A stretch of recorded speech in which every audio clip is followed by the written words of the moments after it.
Pengadilan Negeri Jakarta Pusat menggelar sidang gugatan perdata Paiman Raharjo terhadap Roy Suryo CS. Paiman menggugat Roy Suryo CS karena dituduh sebagai dalang di balik dugaan ijazah palsu Joko Widodo. Sidang perdana Paiman Raharjo melawan Roy Suryo dan 6 orang lainnya digelar di Pengadilan Negeri Jakarta Pusat Selasa siang. Mantan Wakil Menteri Desa Pembangunan Daerah Tertinggal dan Transmigrasi atau Wamendes PDTT melayangkan gugatan perdata atas keberatannya terkait tuduhan sebagai otak di balik dugaan pemalsuan ijazah Presiden Joko Widodo. Dalam gugatannya, Paiman menuntut uang ganti rugi sebesar 1,5 miliar rupiah. Sayangnya, sidang ditunda karena Roy Suryo CS tidak hadir.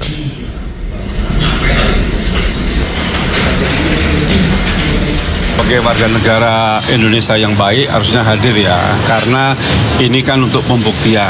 Kami menggugat perdata ini dalam rangka untuk satu, memulihkan nama baik Pak Jokowi ataupun saya Profesor Paiman. Yang kedua, kami ingin Pengadilan Negeri Jakarta Pusat menetapkan mereka bersalah. Karena terkait tuduhan ijazah palsu Jokowi, ini sudah aduannya sudah diberhentikan oleh Bareskrim Polri. Dan juga lembaga yang punya otoritas mengeluarkan ijazah yaitu Fakultas Kehutanan Universitas Gadjah Mada sudah menyatakan bahwa ijazah Jokowi asli karena Jokowi kuliah dan lulus. Pengacara Roy Suryo, Ahmad Hozinuddin, merespon pernyataan Presiden ke-7 RI Joko Widodo untuk menyebut orang-orang besar di balik kasus dugaan ijazah palsu ini.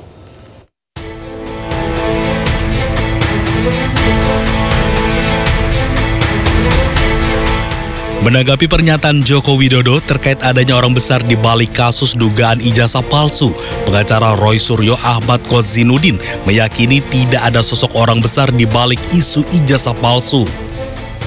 Jika benar ada, Ahmad Hozinuddin pun meminta Jokowi untuk menunjukkan nama besar tersebut.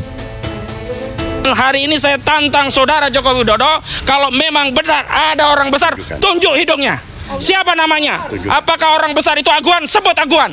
Kalau orang besar itu Antoni Salim, sebut Antoni Salim. Kalau orang besar itu SBY, sebut SBY. Jangan mengedarkan fitnah, ini kan aneh. Sebelumnya, Presiden ke-7 RI Joko Widodo meyakini isu ijazah palsu yang menyerangnya merupakan bagian dari agenda besar yang dimainkan oleh sosok berpengaruh yang disebut sebagai orang besar. Namun, Jokowi enggan mengungkap siapa orang tersebut.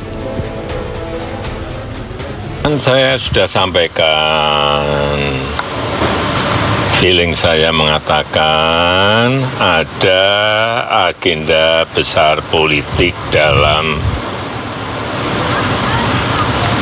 tuduhan ijazah palsu maupun pemakzulan. Artinya memang ada orang besar, ada yang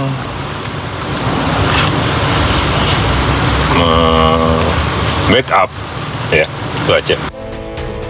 Agar polemik perdebatan ijazah bisa selesai, Ahmad Hozinuddin meminta agar Jokowi tidak lagi mengulur waktu untuk menunjukkan ijazahnya ke hadapan publik. Tim Liputan iNews melaporkan. Pemirsa, kasus korupsi impor gula yang menjerat Menteri Perdagangan 2015-2016 Tom Lembong memasuki babak baru. Pihak kuasa hukum menyatakan akan mengajukan banding atas putusan Pengadilan Tipikor yang menjatuhkan vonis kepada kliennya. Tim kuasa hukum telah mengirimkan memori banding atas vonis terhadap Tom Lembong ke Pengadilan Tinggi DKI Jakarta. Mereka minta Pengadilan Tinggi untuk membatalkan vonis PN Jakarta Pusat dan memulihkan harkat martabat Tom Lembong. Tim kuasa hukum menilai putusan majelis hakim pada persidangan di Pengadilan Tipikor tidak sesuai dengan fakta hukum yang terungkap selama persidangan.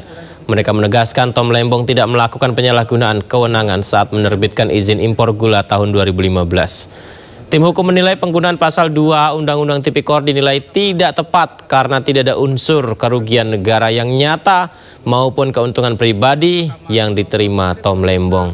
Kementerian Perindustrian berdasarkan pasal 6 ayat 1 huruf B Peraturan Menteri Perdagangan kepada Pengadilan Tinggi DKI yang nanti akan menunjuk majelis hakim dalam memeriksa perkara ini untuk betul-betul memperhatikan semua fakta-fakta yang terjadi di persidangan. Hakim di tingkat pertama itu telah memberikan putusan tentang telah terjadi perbuatan melawan hukumnya. Nah, perbuatan melawan hukum ini dijelaskan 1, 2, 3 apa-apa saja.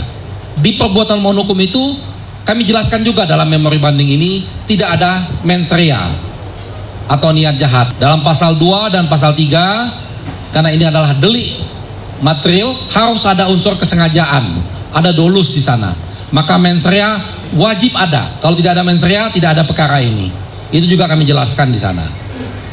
Lalu selanjutnya di bagian ini juga, perbuatan melawan hukum ini juga kami jelaskan dalam memori banding bahwa pemahaman perbuatan melawan hukum itu tidak selalu identik dengan pidana. Dia akan menjadi pidana kalau tadi ada mens rea tadi.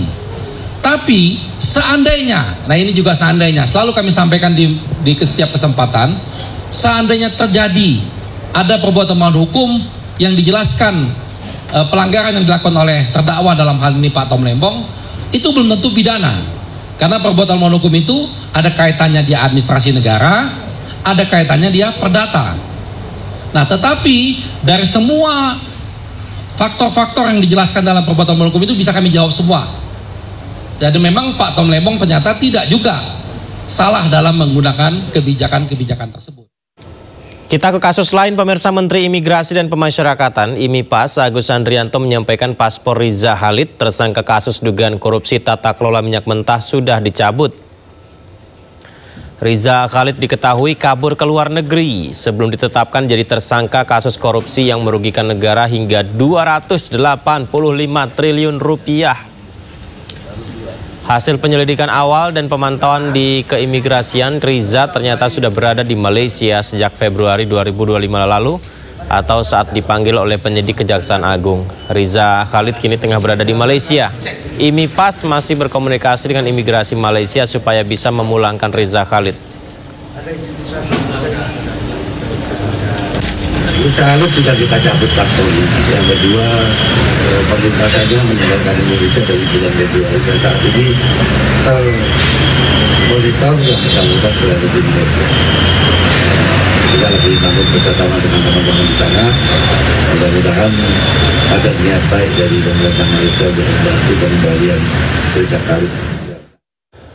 Pemirsa, Kejaksaan Agung mengatakan tersangka kasus korupsi minyak mentah Muhammad Riza Khalid mangkir 2 kali dari panggilan sebagai tersangka. Dan langkah selanjutnya penyidik Jampitsus akan menjadwalkan pemanggilan ketiga terhadap Riza Khalid.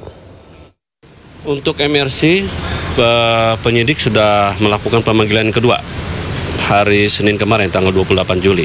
Sampai tadi malam tidak ada kabar berita yang bersangkutan. Penyidik akan menjadwalkan pemanggilan yang ketiga terhadap tersangka MRC. Pekan ini juga atau masih belum? Dia tunggu aja nanti. Oke. Koordinasi sudah dilakukan dengan pihak Malaysia, soalnya Perdana Menteri kita sudah melakukan koordinasi dengan pihak-pihak terkait. Yang jelas untuk mendatangkan informasi kita penyidik juga sudah mendeteksi keberadaan semuanya.